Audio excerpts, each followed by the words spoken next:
Hello, bienvenue dans ce live, j'espère que vous allez bien, je suis Sandrine Carr, je suis très heureuse de vous retrouver ce soir. Ça fait du bien, ça fait du bien de vous avoir dit ma grande nouvelle. Honnêtement, ça me fait vachement de bien parce que bon, du coup pour ceux qui ont raté l'information, je suis enceinte de 20 semaines, je suis pile poil, je suis à pile poil plus d'un jour, à la moitié de la grossesse. Je vous ai fait un réel, donc voilà, vous pouvez aller voir ça si vous l'avez pas vu. Ça, c'était important pour moi parce que du coup, mine de rien, ça fait plus de 4 mois que je fais ces lives avec ce petit bibou, cette petite bibounette à l'intérieur de moi. Et puis, ça n'a pas toujours été facile en termes d'énergie, on va clairement pas se mentir. Il y a vraiment des fois où j'avais qu'une envie, c'était aller dormir et puis zapper ça. Hello Marine, bienvenue dans ce live. Et puis en même temps, ça m'a appris encore plus à pratiquer ce que je vous enseigne, ce que je vous transmets. Mais vous savez qu'on n'apprend pas les choses une seule fois pour le reste de notre vie. En réalité, ce qui fait pour moi la réussite, c'est le fait d'abord de ne pas réinventer la roue. Donc ça veut dire qu'il y a des stratégies, marketing par exemple, qui fonctionnent, ce serait dommage de s'en priver. Et en même temps, il faut faire plus et mieux que ses collègues, que ses amis, que ses concurrents, si on peut dire. Donc ça serait ça pour moi. Le secret de la réussite, c'est faire comme, faire plus et faire mieux. Et donc, pour moi, quand on applique ça à notre vie, ça veut dire que, par exemple, si j'apprends depuis quelques années à agir avec joie, plaisir et facilité, ça veut dire que même quand c'est difficile pour moi, parce que je suis fatiguée, parce que je suis enceinte par exemple, du coup je peux toujours aller me connecter au fait que pourtant faire ce live, c'est facile, c'est léger, c'est agréable et je le fais avec plaisir. Et ça, c'est vraiment quelque chose que je voudrais vous enseigner, vous transmettre. Et notamment, j'ai mis un gros focus là-dessus dans la dernière partie de Riche et Puissante. Parce que je vous vois, peut-être pas toi qui me regarde à l'instant, mais les personnes que je reçois du coup en séance de coaching, en accompagnement, que je coach, etc. Je vois bien à quel point l'action est un sujet qui est compliqué. Je vois bien qu'il y a énormément de personnes qui restent dans leur tête. Rappelle-toi, si tu restes dans ta tête, tu prends perpète. Mais qui restent dans leur tête et qui cherchent pourquoi est-ce que l'action n'est pas facile. Eh bien, j'ai décidé, dans Riche et Puissante, bien sûr, il y a 5 phases où on va aller travailler les pensées, on va les reprogrammer, on va les libérer. Je vais vous apporter des éléments de prise de conscience qui sont majeurs et qui vont vraiment vous permettre de passer au prochain niveau. Ça, c'est cool. Mais la dernière partie, on met l'emphase sur le faire. Et je vous apprends à faire comme on sème une graine. Faire sans pression, faire sans stress, faire sans se dire « Oh là là, j'y arriverai jamais ». Je vous donne un exemple à la con, un exemple d'aujourd'hui qui n'a rien à voir avec l'entrepreneuriat. Donc, comme vous le savez maintenant, je suis enceinte. Ça veut dire aussi que je vis le syndrome, je ne sais pas si c'est un syndrome, de la nidification. Ça veut dire que j'ai envie d'aménager ma maison, de nettoyer, de ranger, d'organiser pour accueillir ce petit être. Alors, je ne sais pas si il y a un moment dans la grossesse où c'est plus vrai que d'autres. Moi, je le ressens plus ou moins depuis le début. Pas vraiment plus ou moins parce que le premier trimestre a été un peu compliqué niveau fatigue. Mais là, maintenant que je suis bien dans mon deuxième, du coup, j'ai vraiment envie de faire ces choses-là. Puis Seb, ce week-end, était très occupé parce qu'il a un mémoire à rendre, qu'il doit rendre ce soir avant minuit, qu'il est en train de travailler. Et il n'était pas en avance. Voilà. Donc, du coup, ce week-end, je m'étais dit que j'allais bosser sur Riche et Puissante. Et en fait, ce matin, quand je me suis réveillée, j'avais qu'une envie, c'était de réorganiser la cuisine. Puis la cuisine, chez nous, c'est un truc de fou. La cuisine, chez nous, c'est vraiment particulier. Moi, je suis assez minimaliste dans les ustensiles que j'ai, mais Seb, c'est un très très bon cuisinier. Il fait très très bien à manger et il a je sais pas combien de couteaux, je sais pas combien de poêles, de casseroles, de plats, d'outils, de mandolines, des trucs. Bref, il a tout ce qu'il faut. Hello Chloé, bienvenue dans ce live. Et du coup, notre cuisine, c'est vraiment un gros chantier. Puis, il nous reste 2 gros chantiers vraiment dans la maison à refaire. C'est la salle de bain et la cuisine. Et le truc, c'est qu'on n'a pas un deuxième endroit pour faire à manger. Donc là, ça me paraît un peu short pour qu'on ait le temps de refaire la cuisine avant que le petit bébé arrive. Donc du coup, l'idée, là, c'est plutôt de pimper un peu notre cuisine en attendant de pouvoir la refaire. En attendant de passer les premiers mois qui vont être peut-être un petit peu plus compliqués. Et donc, je me suis pas dit que j'allais ranger toute la cuisine aujourd'hui. Puis je me suis pas mis de pression pour ranger toute la cuisine. Je me suis juste dit, ok, commence quelque part. Et puis, action après action, j'ai commencé à mettre de l'ordre, à mettre du propre, à trier, à jeter, à ranger, à organiser, etc. Et ça, cette manière d'agir-là, vous pouvez l'avoir dans votre vie, vous pouvez l'avoir dans votre entreprise. J'ai pas terminé de ranger toute ma cuisine. C'est impossible en une journée, je vous le dis direct. Même je pense, un week-end à 2, c'est impossible. Je pense je vais y aller placard par placard, colonne par colonne. Mais voilà, ce que je veux vous dire par rapport à ça, c'est que cette capacité que j'ai développée à passer à l'action sans aucune pression, en fait, juste à poser une action comme quelque chose de 100% neutre. Puis c'est vraiment ce que je veux vous transmettre dans le live de ce soir qui est hyper important. Dans le business en ligne, le business énergétique, vous allez entendre qu'il ne faut pas agir quand on a peur. Ça, c'est une connerie. Mais on y reviendra dans un autre live. En 2 mots, pourquoi ne pas agir quand on a peur? Parce que nécessairement, dès qu'on fait quelque chose de nouveau, on a peur. C'est normal. Merci pour les petits cœurs. C'est normal d'avoir peur. Pourquoi c'est normal d'avoir peur? Parce qu'on sort de notre zone de confort pour entrer dans une zone d'apprentissage. Donc la peur fait partie du game. Puis l'idée, c'est pas de ne pas agir quand on a peur. L'idée, c'est d'entendre la peur, de recevoir, d'accueillir la peur, de comprendre son message et d'y aller malgré la peur. Il y a un livre qui s'appelle « Trembler mais oser » et c'est vraiment ça. Donc, je ne fais pas partie de ceux qui pensent que quand on a peur, il faut rien faire. Pas du tout. Je pense que quand on a peur, il faut faire preuve d'intelligence émotionnelle. Hello, ravive la magie de ton couple, bienvenue dans ce live. Je pense que quand on a peur, ce qu'il faut, c'est vraiment travailler l'intelligence émotionnelle, comprendre le message de la peur et poser son attention sur, ok, si la peur revient pendant que je vais faire l'action qui me préoccupe, sur quoi est-ce que je vais porter mon attention? Et de décider en amont ce qu'on va faire avant que la peur elle arrive, ça nous permet de rester focalisé sur ce qu'on veut faire. Maintenant, souvent dans le business énergétique, vous entendez aussi parler de high vibe, c'est-à-dire de faire les choses dans une très haute vibration. Et je suis pas tellement d'accord avec ça, je vais vous expliquer pourquoi. Si, d'un côté, vous avez, par rapport à une action, un côté positif, ça veut dire que parfois vous aurez un côté négatif. C'est-à-dire que parfois vous allez agir dans une bonne énergie, une haute énergie positive, ou même une basse énergie positive, ça fonctionne aussi. Puis parfois, vous allez agir dans une haute énergie négative. Ça veut dire que vous allez agir avec de la peur, du stress, de l'anxiété, des choses comme ça. Moi, ce que je voudrais pour vous, c'est que l'action soit 100% neutre, tout comme l'argent est 100% neutre. Pourquoi? Parce que si c'est ni positif ni négatif, si c'est 100% neutre, il n'y a pas de pression, il n'y a pas de tension. Il y a juste, ok, je dois faire cette action-là. Est-ce que cette action, je peux la découper? Est-ce que je peux y aller par étapes? Ok, je fais la première étape. Et je fais pas la première étape en me disant, oh mon Dieu, il faut absolument que, je sais pas, que ce live fasse des vues. Oh mon Dieu, il faut absolument que ce lancement fasse tant de chiffres d'affaires. Oh mon Dieu, il faut absolument que j'ai ce travail. Voilà, je vous donne un exemple qui m'a beaucoup parlé, moi, quand j'ai intégré cette notion-là. Imaginons que vous cherchiez du travail et que du coup, vous allez dans une agence pour l'emploi, ce genre de truc. Vous y allez, vous demandez quels sont les postes disponibles et vous faites une lettre de motivation en fonction de ce poste que vous avez vu et que vous voulez. Le problème, c'est que dès lors que vous faites ça, vous vous mettez la pression pour avoir le job. Moi, ce que je vous conseille à la place, c'est plutôt de savoir qui vous êtes, ce que vous voulez, dans quelle entreprise aurait de la chance de vous avoir, qu'est-ce qui vous plairait de faire, par exemple, s'il y a une marque, je sais pas moi, une marque de cosmétiques, une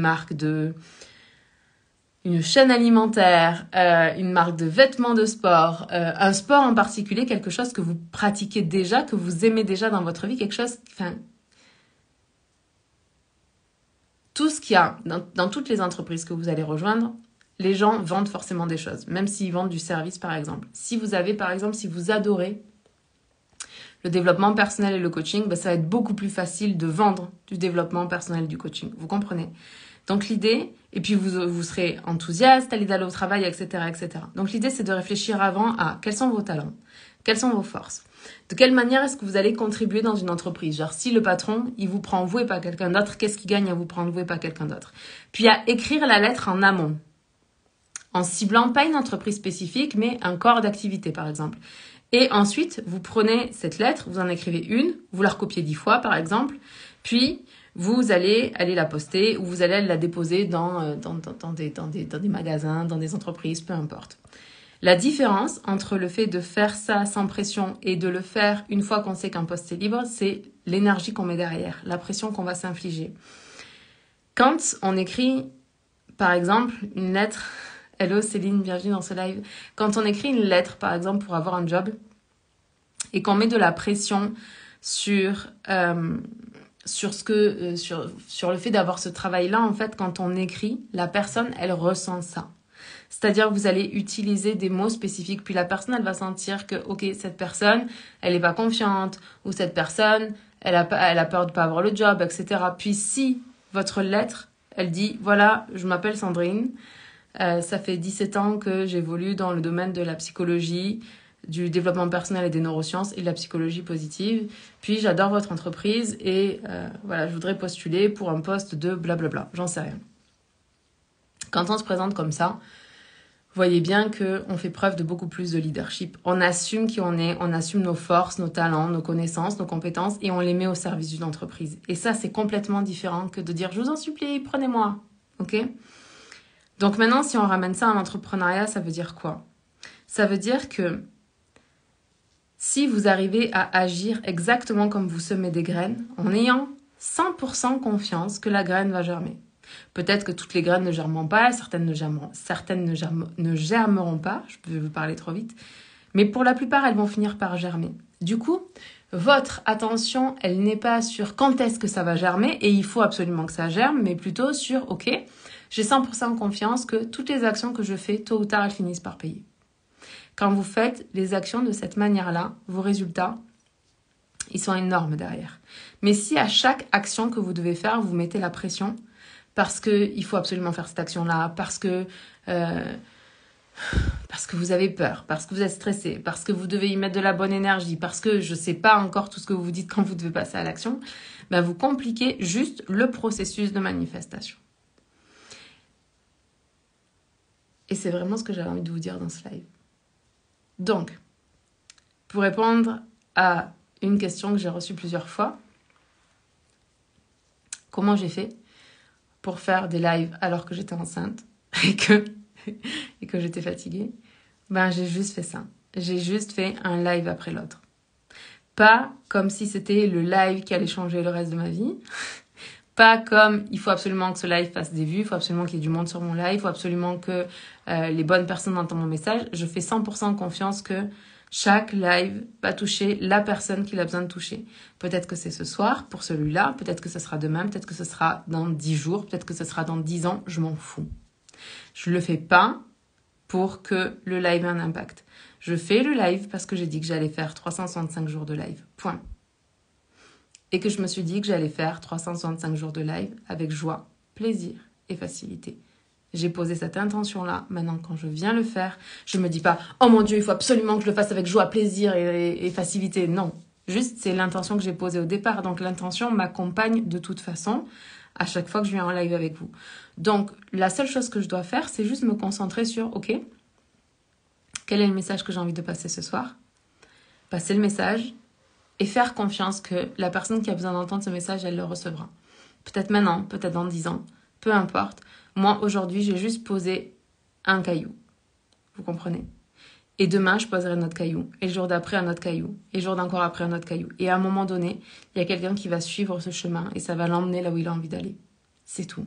Moi, j'ai pas à me demander qui va me suivre. J'ai pas à me demander qui a besoin d'entendre ce message-là. J'ai pas à me demander quel est le message que vous avez absolument besoin d'entendre ou quel est le message que je pense que vous devez entendre. La seule chose que j'ai à faire, c'est rester ouverte. Quand vous me posez des questions, j'y réponds. Quand vous ne me posez pas de questions, restez ouverte à ce qui vient.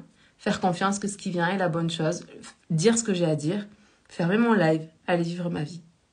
Puis je veux vraiment que quand vous entrepreniez dans votre entreprise, mais aussi dans votre vie, vous le fassiez avec cette facilité-là et cette fluidité-là. Parce que ça change tout.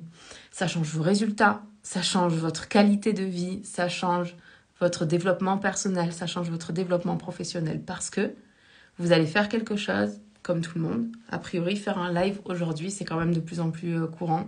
Quand je me suis lancée dans le défi 365 jours de live, je ne savais même pas qu'il y avait plein de gens qui faisaient ça. Et j'ai trouvé ça extraordinaire de découvrir pendant que je le faisais que d'autres l'avaient fait avant moi, que d'autres le démarraient un peu après moi, que d'autres l'avaient démarré un peu avant moi. J'ai trouvé ça génial. Mais quand j'ai démarré, je savais pas que c'était comme un des trucs, un des leviers pour développer une entreprise. Je l'ai juste fait parce que j'ai eu cette intuition que je devais faire ce truc-là. Et c'est tout. Et quand je me suis lancé le défi, je me suis pas dit que j'allais faire un calendrier éditorial. Je me suis pas dit, oh mon Dieu, j'y arriverai pas. Je me suis juste dit, un jour après l'autre, un live après l'autre. C'est tout. Et ça, c'est vrai et c'est bon pour vous, peu importe ce que vous fassiez. Que ce soit de ranger, nettoyer, réorganiser votre cuisine, ou que ce soit de faire 365 jours de live, ou que ce soit de lancer un programme en ligne, ou que ce soit de proposer une nouvelle offre, ou que ce soit de lancer des ateliers en présentiel. Je ne sais pas quelle est la prochaine chose que vous avez envie de faire. Mais quoi que ce soit, découpez-le simplement, ou découpez ce projet en petites actions, et à chaque fois que vous devez faire une action, faites juste l'action. N'y mettez pas la pression, n'y mettez pas de tension, juste faites la chose. Pas en vous disant que vous serez fier de vous, pas en vous disant que ça va avoir un impact, pas en vous disant ok, il faut absolument que je donne une grande énergie pour faire ce truc-là. Non, juste faites l'action. Le plus simplement possible, faites l'action comme vous semez des graines. Des graines, ça change tout. Ok ? Puis vous allez vous rendre compte que même quand vous êtes fatigué, vous êtes capable de faire cette action par jour. Et c'est pour ça que très souvent, quand j'accompagne des personnes qui ont temporisé, j'ai plus de batterie. Donc on va clôturer rapidement ce live. De toute façon, je suis fatiguée, il faut que j'aille me reposer. Et en plus, mon chargeur est resté au terrain. Donc si ça coupe et c'est fini. Qu'est-ce que je vous racontais ? Je sais plus. Je ne sais plus. C'est pas grave, je m'aime et je m'accepte, ça va revenir. Et puis si ça revient pas, je sais que l'essentiel a été dit dans ce live. Donc, mon message de ce soir, c'est apprenez à faire avec 100% de neutralité. Apprenez à agir avec une action 100% neutre. Et faites confiance que cette action, tôt ou tard, elle va germer. Comme quand vous plantez des graines, il y a toujours au moins une graine qui germe. Là, c'est pareil. Alors, petit message aussi par rapport à mon annonce d'aujourd'hui. Merci pour tout l'amour et tous les messages que j'ai reçus. Honnêtement, là, je pensais pas recevoir autant d'amour et de messages. Et surtout, je pensais absolument pas que vous auriez des questions sur comment s'est passé mon premier trimestre. J'avoue que ça m'a vachement surprise. Et du coup, je me suis dit que j'allais vous faire dans les prochains jours. Je vais répondre à vos questions. Donc, si vous avez des questions, n'hésitez pas à m'écrire en message privé, en direct message sur Instagram. Pour me poser toutes vos questions, allez-y, soyez curieux, il n'y a pas de problème. Je vous dirai tout ce que vous avez envie de savoir. Dans la mesure de ce qui est bon et respectueux pour tout le monde, on est d'accord. Mais sinon, voilà, je vous dirai vraiment comment tout s'est passé, il n'y a pas de problème. Je suis hyper OK avec ça.